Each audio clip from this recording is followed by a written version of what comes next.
എല്ലാവർക്കും നമസ്കാരം. നമ്മൾ വന്നിരിക്കുന്ന ഒരു പുതിയൊരു സീരീസ് ഓഫ് വീഡിയോസ് ആയിട്ടാണ്.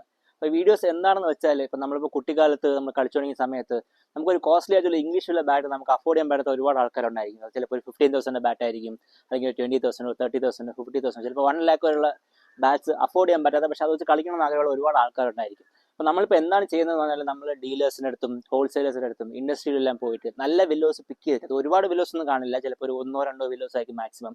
അപ്പോൾ അതിന് മാക്സിമം ഡിസ്കൗണ്ടിൽ നിങ്ങളിലേക്ക് എത്തിക്കുക. അപ്പോൾ ഇതൊരു ഫസ്റ്റ് കം ഫസ്റ്റ് സർവ് ആയിരിക്കും ഇത്. അതായത് ആദ്യമേ ഈ വീഡിയോ കണ്ടിട്ട് നമ്മൾ ചോദിച്ച് നമ്മൾക്ക് വരുന്ന ആൾക്കായിരിക്കും നമ്മളിത് കൊടുക്കുന്നത്. അപ്പോൾ ഫസ്റ്റ് കം ഫസ്റ്റ് സർവ് ആ ഒരു ഇതിലേക്കും പോകുന്നത്. വളരെ കുറച്ച് വില്ലോസ്, അതായത് 1-2 വില്ലോസ് ആയിരിക്കും. അപ്പോൾ ഇപ്പം DSC അല്ലെങ്കിൽ ഇപ്പം ഗെയിനക്കോൾസിൻ്റെ ലെഗസി എന്ന് പറയുന്ന ബാറ്റ്, അങ്ങനെ ഒരുപാട് ബാറ്റ്സ് ഉണ്ട്. നല്ല ഫസ്റ്റ് ക്വാളിറ്റി ഇംഗ്ലീഷുള്ള ബാറ്റ്സ് ഒരുപാടുണ്ട്. അപ്പം അങ്ങനത്തെ ഒരുപാട് ബാറ്റുകളുണ്ട്. അപ്പോൾ നിങ്ങൾ വാങ്ങാൻ ആഗ്രഹിച്ചു, പക്ഷേ നിങ്ങൾക്ക് ആ ഒരു ഫണ്ടിൻ്റെ ഇഷ്യൂ ഉണ്ട്, അല്ലെങ്കിൽ നിങ്ങൾക്ക് വാങ്ങാൻ പറ്റിയില്ല എന്നുള്ള സാധനം എപ്പോഴെങ്കിലും ഉണ്ടായിട്ടുണ്ടെങ്കിൽ ഈ വീഡിയോസ് നിങ്ങൾക്ക് വേണ്ടിയിട്ടാണ്. അപ്പോൾ നമ്മൾ ഈ ബാറ്റ്സ് മാക്സിമം ഡിസ്കൗണ്ടിലേക്ക് നിങ്ങൾക്ക് എത്തിക്കുന്നത്. അപ്പോൾ നിങ്ങൾക്ക് ആ ഒരു ഡിസ്കൗണ്ടഡ് പ്രൈസിൽ, മാക്സിമം ഡിസ്കൗണ്ടഡ് പ്രൈസിൽ നിങ്ങൾക്ക് ബാറ്റ് യൂസ് ചെയ്യണം. അപ്പോൾ എല്ലാവർക്കും ആ ഒരു ബാറ്റ് യൂസ് ചെയ്യാനുള്ള ഒരു ചാൻസ് കിട്ടണം എന്നുള്ള ഒരു ഐഡിയയിലാണ് നമ്മൾ സ്റ്റാർട്ട് ചെയ്യുന്നത് തന്നെ. അപ്പോൾ നിങ്ങളെല്ലാവരും സപ്പോർട്ട് ചെയ്യണം. അപ്പോൾ നിങ്ങൾ ഇങ്ങനെ ബാറ്റ് വാങ്ങാൻ വേണ്ടി പ്ലാൻ ചെയ്തിട്ടുണ്ട്, നിങ്ങൾക്ക് നടന്നില്ല എന്നുണ്ടെങ്കിൽ ആ ബാറ്റിൻ്റെ ബ്രാൻഡും ഏതാണ് ആ സീരീസ് ഒന്നും ജസ്റ്റ് കമൻറ്റ് ചെയ്യുക. അപ്പോൾ ഞാൻ മാക്സിമം ആ ബാറ്റും അറേഞ്ച് ചെയ്യാൻ വേണ്ടി ട്രൈ ചെയ്യുന്നതായിരിക്കും. അപ്പോൾ താങ്ക് യു.